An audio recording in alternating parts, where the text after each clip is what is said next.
तो अगली खबर विश्व जगत से और नेतन्याहू का हमास को फाइनल अल्टीमेटम दे दिया गया। इजरायली पीएम ने ऐलान किया है कि हम अपने लोगों को घर वापस भी लाएंगे और हमास का खात्मा भी करेंगे। यानी कि मिडिल ईस्ट में फिर से तबाही की तकदीर लिखी जा रही है और फाइनल अल्टीमेटम हमास को मिल चुका है। रिपोर्ट देख लेते हैं। So I want to assure all our friends around the world, Israel will fight and Israel will win.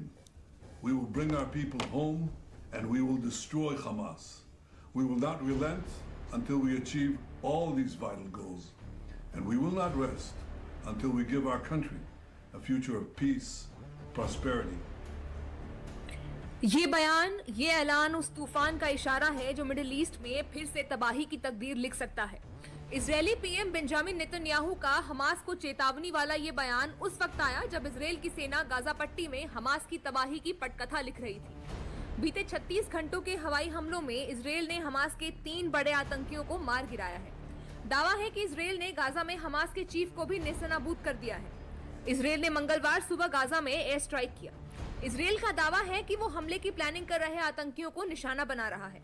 Israeli हमले में अब तक 400 से ज्यादा लोग मारे जा चुके हैं। हवाई हमलों में हमास के 3 बड़े आतंकियों को भी मारने का दावा। इजरायल का दावा है कि गाजा में हमास के प्रधानमंत्री इस्साम देव अब्दुल्ला अल दालीस को मार गिराया।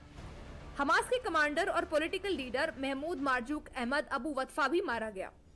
नेतन्याहू पहले भी कई बार फिर से जंग शुरू करने की धमकी दे चुके थे।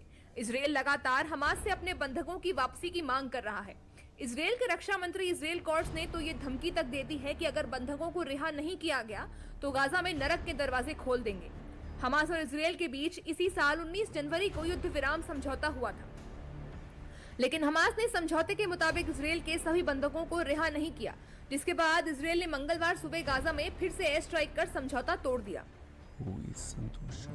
Hamas is responsible for this war.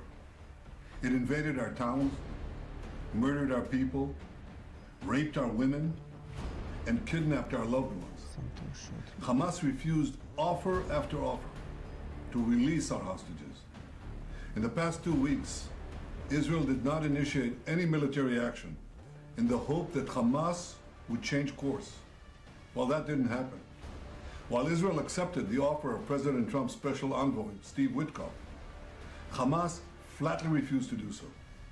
And this is why I authorized yesterday the renewal of military action against Hamas. इधर इजरायल के हमले के बाद भी हमास किसी ढिलाई के मूड में नहीं है। हमास ने इजरायली हवाई हमलों को सीज फायर का उल्लंघन बताते हुए बदले की धमकी दी है।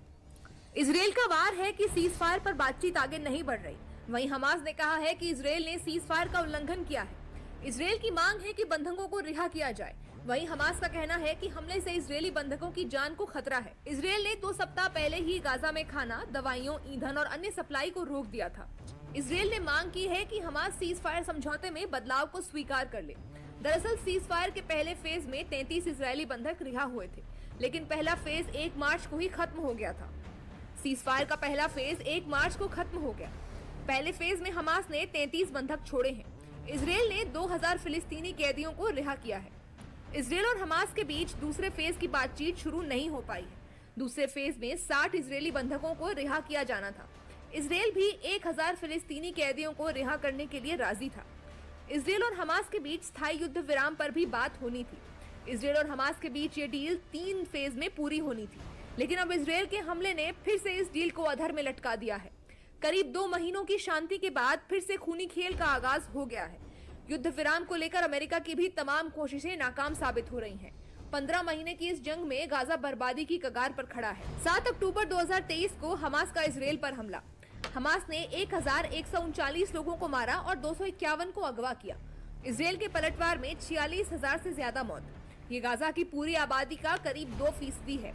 50,000 बच्चे गंभीर कुपोषण का शिकार हैं। गाजा का हेल्थ सिस्टम भी पूरी तरह से ध्वस्त हो गया है। इजरायल ने गाजा पट्टी पर एक बार फिर से बमबारी शुरू कर दी है। गाजा के आसमान में सुबह सूरज से पहले इजरायली गोले और बारूद से हो रही है।